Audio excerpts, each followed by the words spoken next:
jika Jakarta jadi lautan?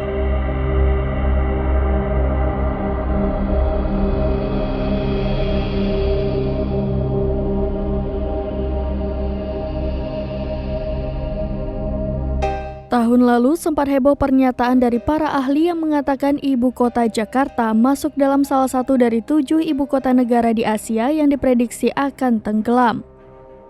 Prediksi tersebut berdasarkan imbas kenaikan air laut yang drastis dalam 1 dekade ke depan, terhitung mulai dari tahun 2022 saat penelitian dilakukan. Prediksi tenggelamnya 7 ibu kota negara di Asia termasuk Jakarta akan terjadi pada tahun 2050 yang akan datang. Berdasarkan prediksi tersebut, ternyata sudah ada yang mencoba membuat gambaran ketika ibu kota Jakarta menjadi lautan. Gambaran Jakarta menjadi lautan tersebut menggunakan bantuan teknologi artificial intelligence.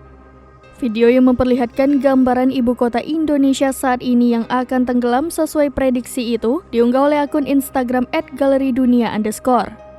Dalam video tersebut memperlihatkan gambaran mulai dari ikon ibu kota yakni Tugu Monas, Pasar Tanah Abang, Stadion Gelora Bung Karno, Museum Fathahillah Kota Tua, Bundaran HI, hingga gedung-gedung pencakar langit di Jakarta yang tenggelam ke dasar laut.